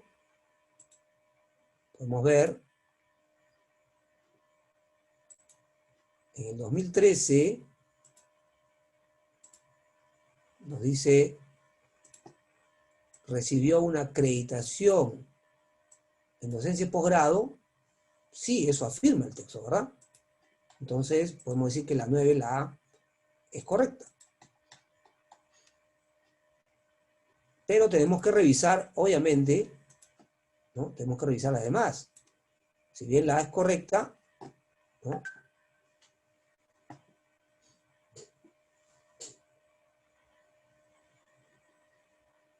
Tenemos que, obviamente, revisar cada una. ¿Qué me dice la B? La PUC fue número 1 en el 2015 en el ranking QS World University. Entonces vamos a ver si en ese ranking fue la número 1. Si es verdad o no. Vamos al texto, tenemos que volver al texto. Y en esta parte es donde habla de esa acreditación. Pero ahí no dice que fue la número 1. Nos dice que fue la número 21. Y no nos da el año. Cuando dice 2015, se está refiriendo a otra acreditación, que no es la que mencione la alternativa. Entonces, la B se puede descartar. La 9, la B se descarta. La A hasta ahora es la mejor y vamos a la C. La C nos dice, la PUC obtuvo 110 proyectos de investigación en 2015. ¿No? Y uno va a decir, sí, esa también. Veamos. Eso está en la parte inferior. Y dice, durante el 2015 tuvo 110 proyectos de investigación. Fíjense, acá dice tuvo, da a entender que realizó 110 proyectos. Y más aún si relacionamos con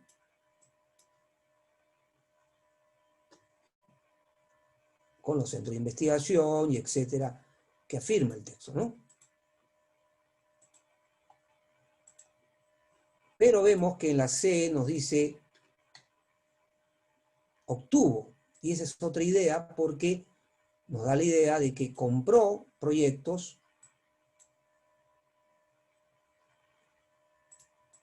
cambia la idea, entonces ya tenemos dos que no pueden ser, y la D, 2 facultades de la PUC cumplieron 100 años en el 2017, 2 facultades de la PUC cumplieron, la pregunta es si se afirma, y esto no se afirma.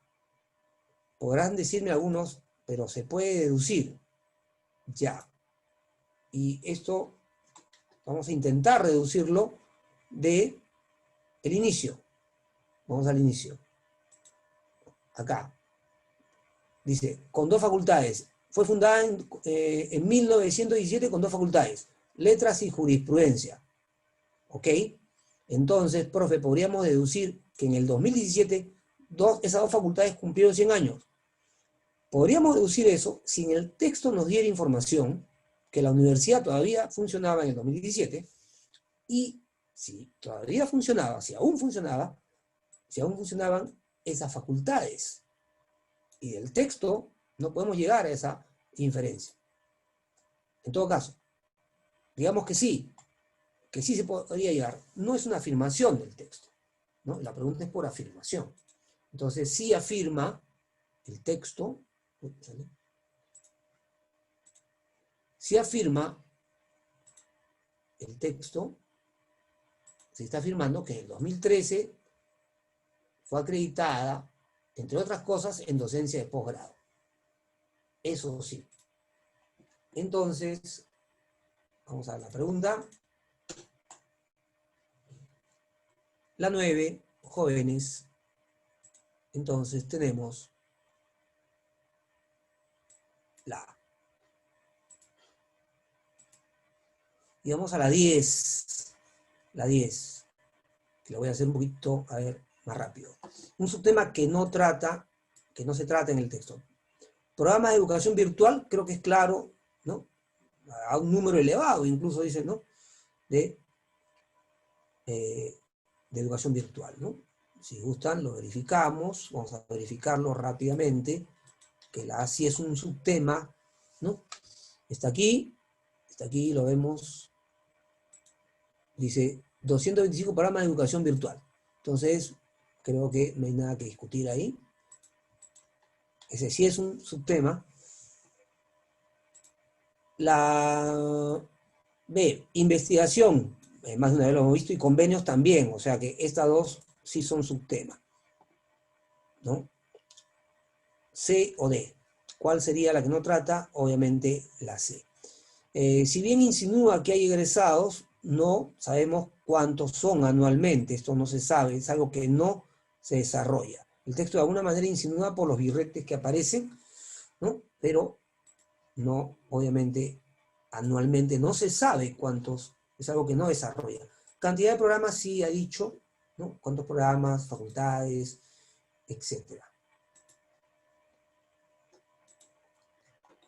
Entonces ahí hemos visto, jóvenes, un texto discontinuo o gráfico en base a una infografía. Habíamos visto primero, texto discontinuo con viñetas, y espero que se hayan dado cuenta que son textos fáciles, posibles, aunque a veces puedan ser trabajosos, algunos, no todos, y la dificultad puede estar en las preguntas, ¿no?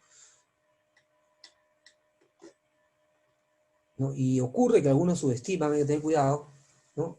Este tipo de textos, ¿no? Bueno, vamos acercándonos entonces al texto 3, jóvenes, vamos al texto 3. Vamos al texto 3. El texto 3 nos dice, a ver, primero, una lectura rápida para ver de qué trata. Nos damos cuenta que tiene 3 párrafos. Podemos revisar las preguntas. La pregunta 1 no me da mayor información del texto, me dice el tema central, nada más. Vamos a ver qué nos dice la pregunta 2, si nos da más información del texto, que nos pueda ayudar a entender el texto antes de entrar a leerlo de lleno. Dice, en el texto la expresión de primera mano con nota, que da a entender esta expresión. Hay que buscar esta expresión, puede que esté en negrita, puede que no.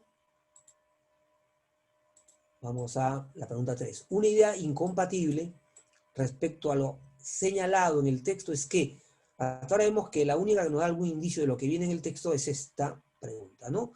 Pero la pregunta 3 no nos da indicios, pero nos dice cuál sería incompatible. Ya sabes que es incompatible aquella que no se puede agregar, ¿no? Porque haría absurdo el texto, o aquella que no se puede inferir del texto. La pregunta 4 dice se colige. ¿Qué es eso de se colige, profe? No entiendo qué es eso de colige. Bueno, se colige, ¿no? Lo puedes entender como, ¿no? Se infiere, ¿no? Es una forma de, digamos, entenderlo, ¿no?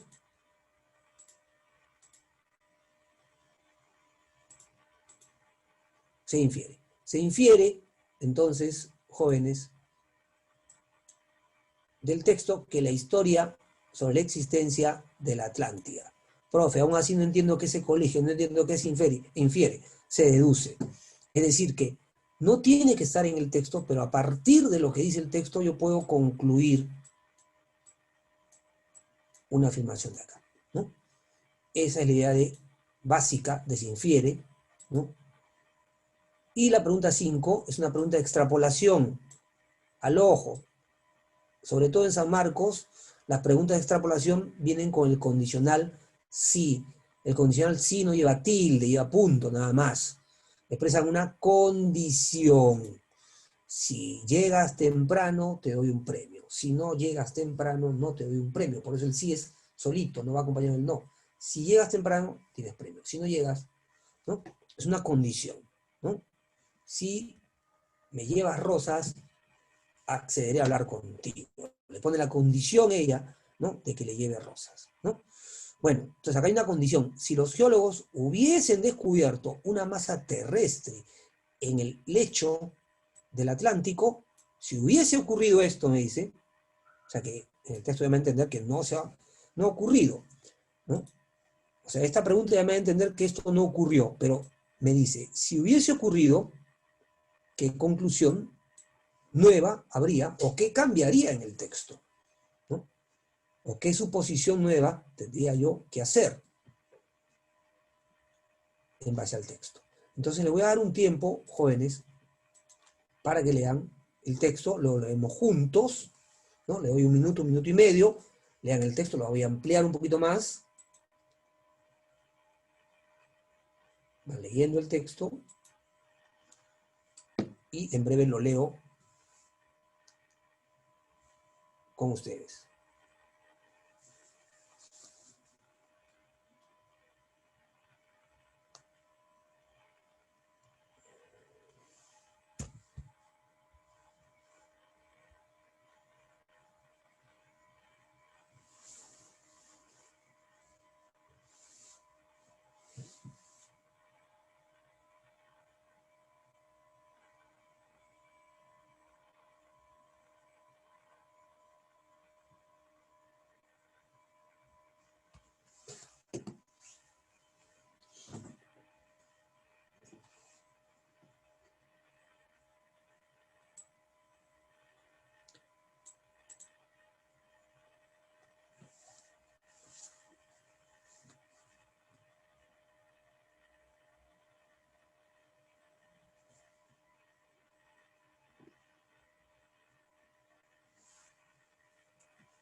Vayan concluyendo, jóvenes, su lectura para leer juntos.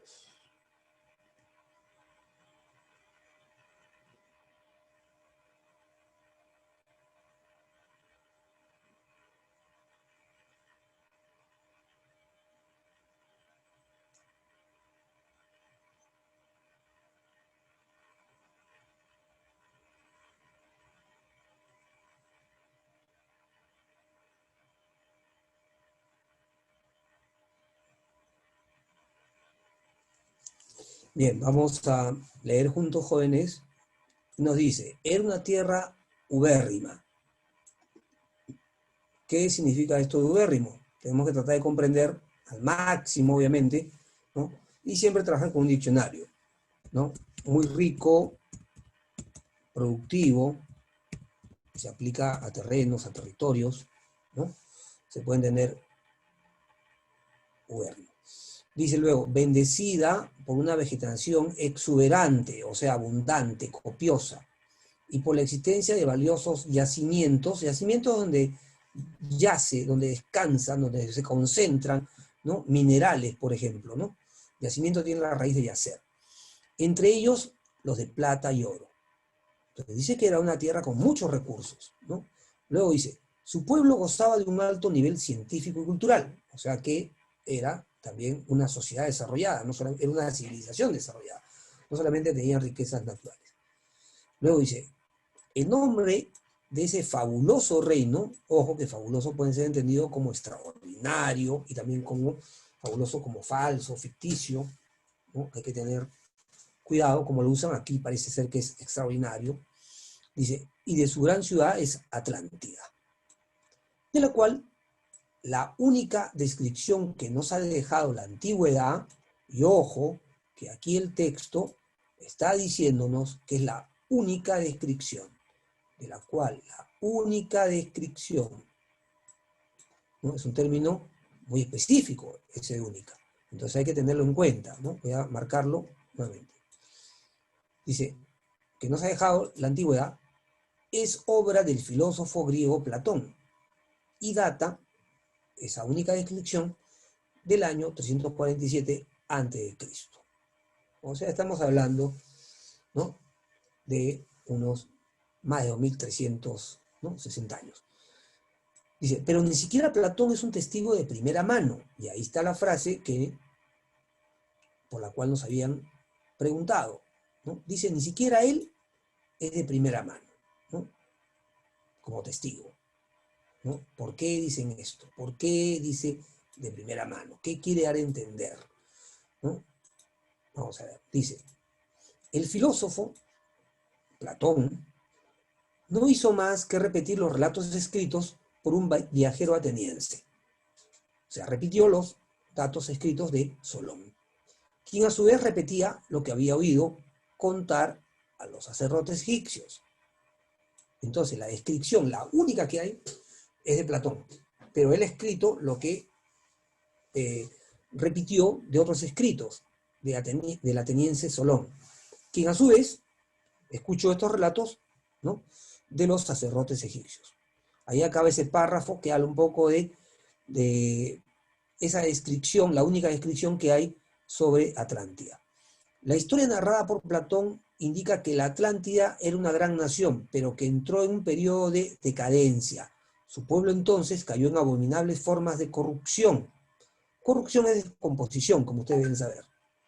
Dice, y recibió un terrible castigo, ¿no? En un día y una noche, la isla entera, de 560 kilómetros de anchura, fue destrozada por una explosión volcánica a la que siguió un maremoto, nos dice, la que siguió un maremoto, en 24 horas desapareció bajo el mar.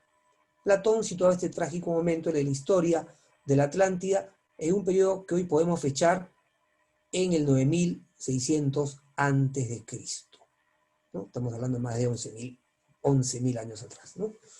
Pero bueno, aquí en este párrafo está hablando ya de cómo narra Platón la desaparición de la Atlántida. Luego dice, en el siguiente párrafo, esto permitiría localizar la isla en algún lugar del océano Atlántico, pero esta teoría, afirman los geólogos, no puede ser correcta, ¿no? Está ya analizando el hecho específico que se encuentren ahí los restos, ¿no? A ver, vamos a... Luego dice, porque el hecho, en el lecho del Atlántico no existe ninguna masa terrestre susceptible de haber sido alguna vez la isla de Platón. O sea, se refiere a la isla que describe Platón, ¿no? Luego dice, ¿significa esto, hace una pregunta, que Platón utilizaba datos erróneos? ¿O simplemente inventó toda la historia como una fábula moralizadora para que no cayeran en corrupción de repente los pueblos, ¿no? Dice eso el autor. Todo parece indicar que la narración épica de Platón tiene sólidos fundamentos en una realidad histórica. Nos dice que todo parece indicar que esta narración es verídica, sólidos fundamentos, ¿no? Una realidad histórica. A pesar de que sus datos sobre cronología, o sea, el tiempo, y geografía de la Atlántida fuesen erróneos, ¿no? Se dice que a pesar de que fuesen erróneos, parece ser sólida. Ahora, es su parecer, porque no nos dice cómo, ¿no? Cómo así, a pesar de, parece un poco sustentable, ¿no? Es decir, al parecer parte de ideas erróneas, pero parece que es, ¿no?, correcto. Pero ¿cómo? Pues tendría que explicarlo, ¿no? No lo explica. Bueno, después dice, de cualquier manera, la isla perdida constituye un enigma que durante siglos ha intrigado a los hombres. Concluye al final que es un enigma, de cualquier manera es un enigma, ¿no? Pero su posición es un poco que le cree él en la existencia, el autor, ¿no?, de esta, aunque no esté muy claro, ¿no? Bueno, en el primer párrafo habla un poco de este libro, de la inscripción, de dónde parte. En el segundo, cómo desapareció, ¿no? Y en la tercera, la poca posibilidad o probabilidad de que exista, ¿no? De que sea real, ¿no? Que el autor cree, ¿no? Creo que es un acto de fe. Bueno, ahí tenemos, jóvenes, la pregunta 1 y 2. Estoy atento al chat, a ver si nos animamos. A ver si nos animamos para ir respondiendo. Dice la A, el tema central del texto es, obviamente, está hablando de la Atlántida. Pero, ¿qué nos dice de la Atlántida?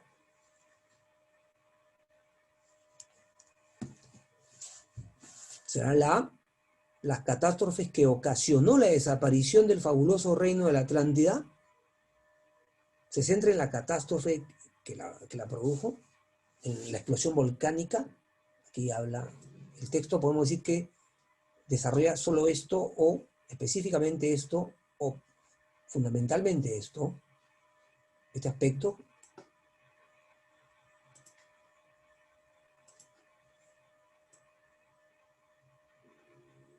Estoy subrayando ahí lo que dice la A.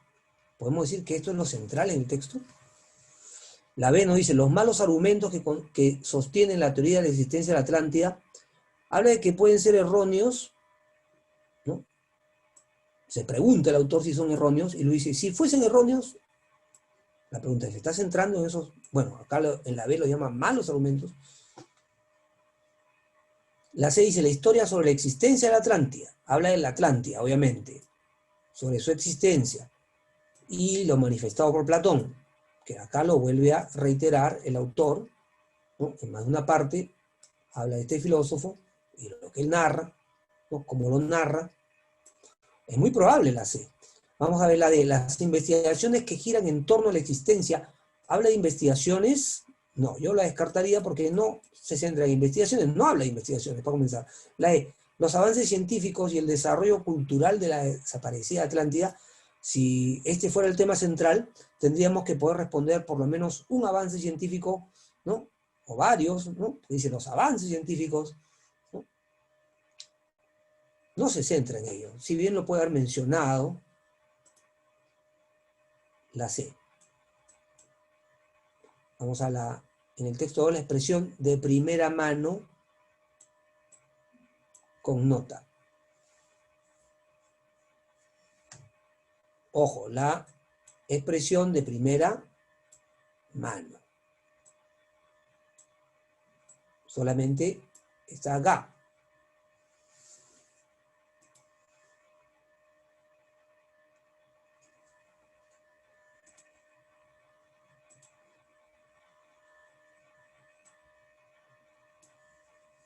La pregunta dice, en el texto la expresión de primera mano con nota. ¿Qué con nota? Pero ni siquiera Platón es un testigo. ¿Cómo sería un testigo de primera mano?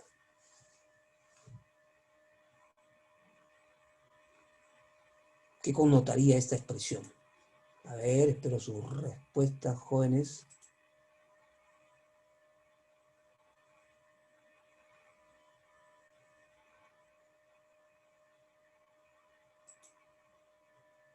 O sea, ni siquiera él es confiable. Ni siquiera él es confiable. Porque la pregunta es solo por el término o la frase de primera mano. No toda la frase, cuando dice ni siquiera él es de primera mano, eso puede connotar otra cosa, va a entender otra cosa, ¿no? Si yo pongo ni siquiera él presenció directamente, ¿no? Vamos a la 3. Dice, una idea incompatible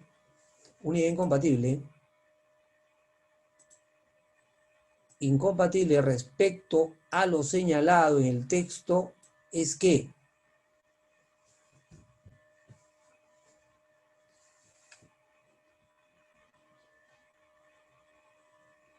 Lano dice que La Atlántida, según Platón, era un territorio con exuberante vegetación.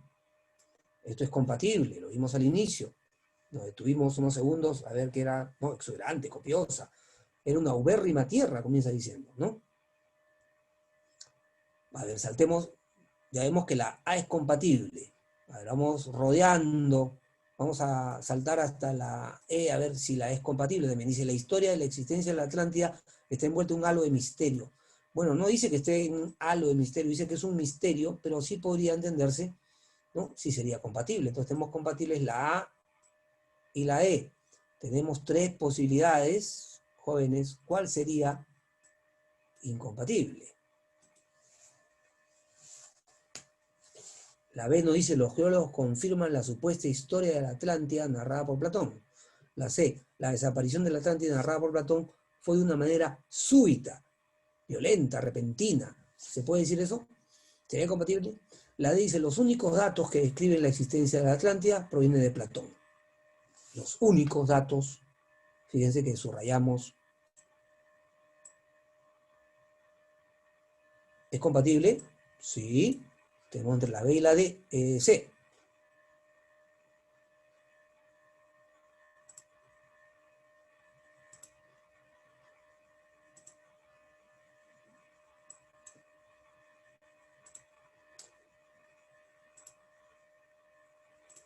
Entonces, veamos. Incompatible. Los geólogos confirman la supuesta historia de la Atlántida. No, esto es incompatible. Contradice.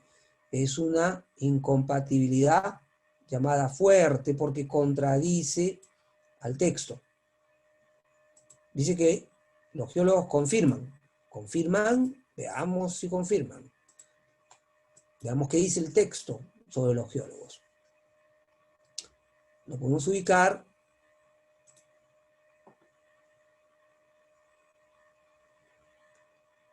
Pero esta teoría, afirman los geólogos, no puede ser correcta porque en el lecho del Atlántico no existe ninguna masa terrestre susceptible de haber sido alguna vez la isla de Platón, ¿no? Entonces no puede ser, ¿no? Voy a poner ahí.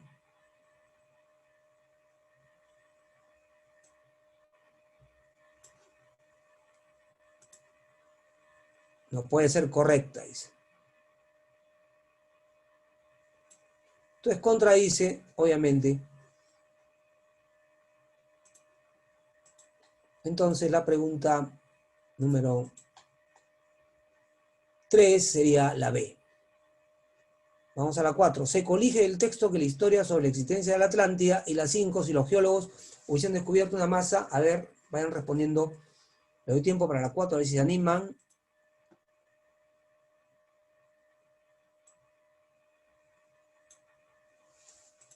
Hay algunas respuestas ya. Veo en el chat.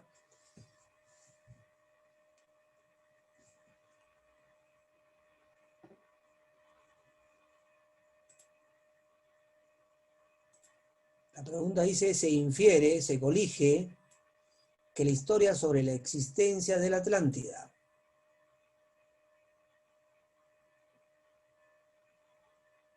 podemos decir que es el principal objeto de investigación de la ciencia geológica actual.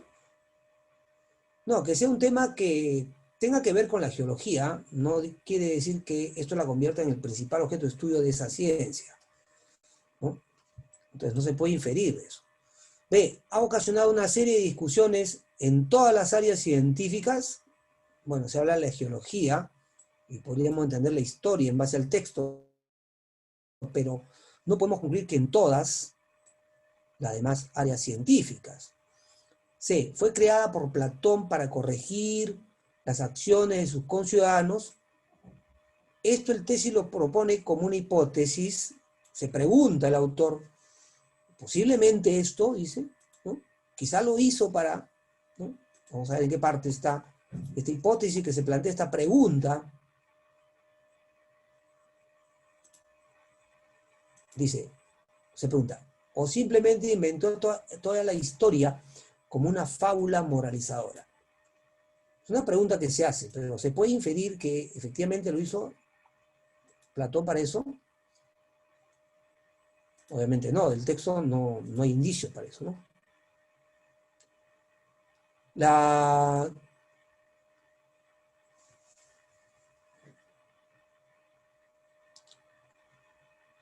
el principal objeto, donde ya descartamos la A, la B, ha ocasionado una serie de discusiones en todas las áreas, también la descartamos. Fue creada por Platón para corregir, también la descartamos. Ya son tres, ¿no?, descartadas, ¿no? Se remonta muchos años antes de la época en que es narrada por Platón.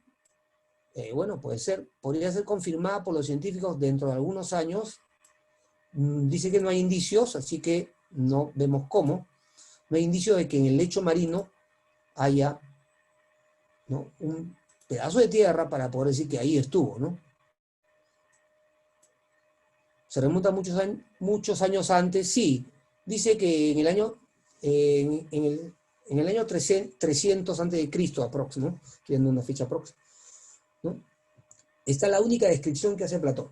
Pero, según los datos que da Platón, tendría que calcularse que fue 9000 años antes de Cristo, ¿no? Incluso comenté que si sumáramos todos los años después de Cristo, seríamos 11.000, ¿no? Y más, ¿no? Como ya dijeron por ahí, ¿no? Como ya dijeron por ahí en el chat, ¿no? La D. Vamos a la 5. La 5, la 5, la 5, la 5. Una pregunta, repito, de extrapolación clásica, con el sí condicional al inicio. Profe, el sí podría ir a mitad del texto, ¿no? No necesariamente al inicio. Sí, puede ser, ¿no? Lo usual es que la pongan al inicio, pero, ¿no?, si ustedes ven el examen 2018-2, que nosotros vimos la clase pasada, ¿no?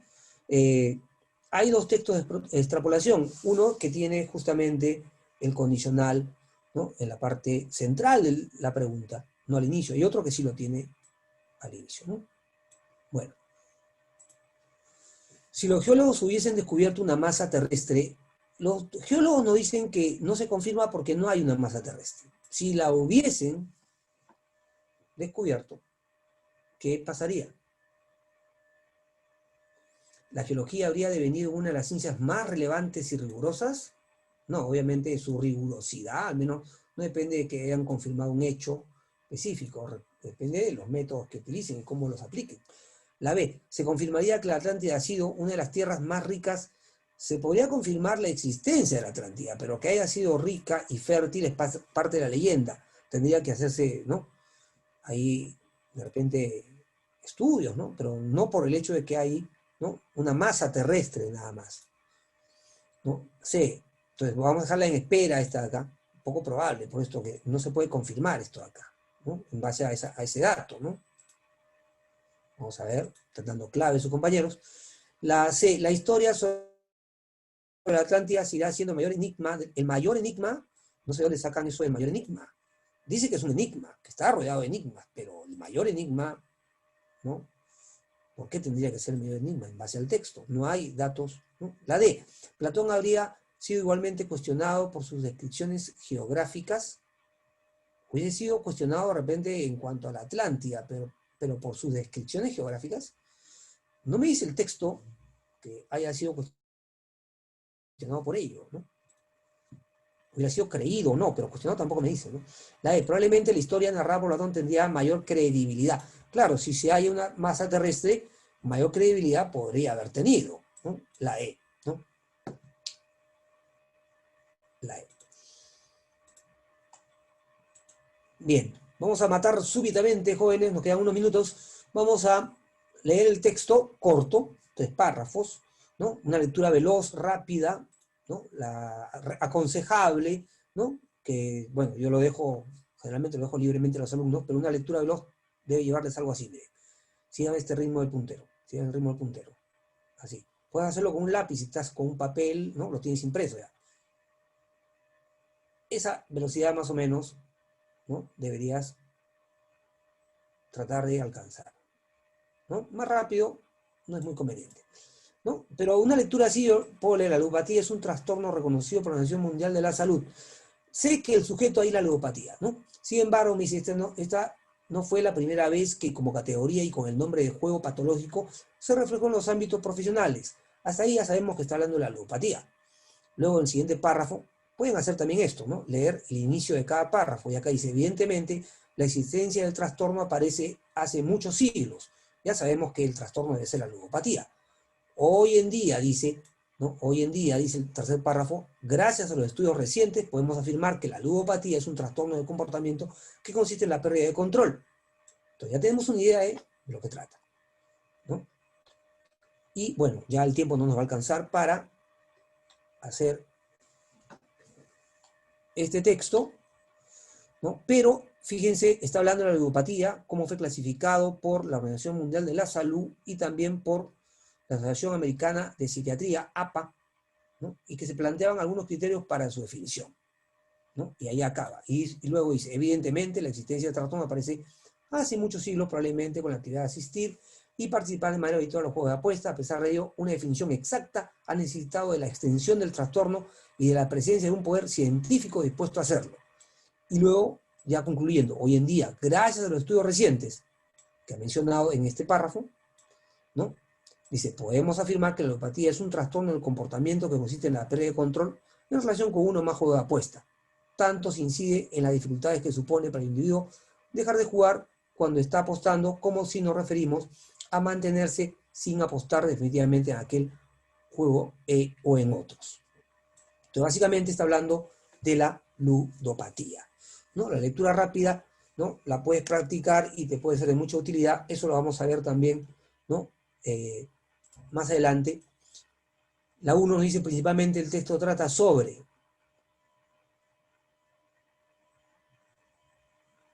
en este caso, la C. La 2, distorsión. Distorsión está acá. Sería desequilibrio. ¿Por qué? Nos dice, mantiene el trastorno como las distorsiones del pensamiento emocionales y comunicacionales. Un desequilibrio en el pensamiento y las emociones. Se corrige del texto que la definición de ludopatía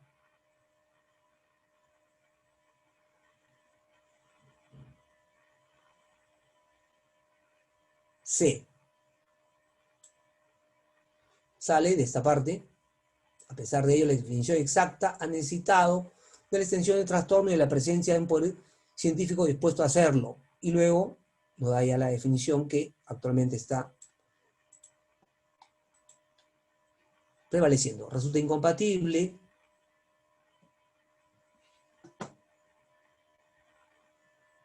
la D, dice que no tiene mayor repercusión, si tiene repercusión. 5. Si los ludópatas controlaran su impulso a seguir jugando,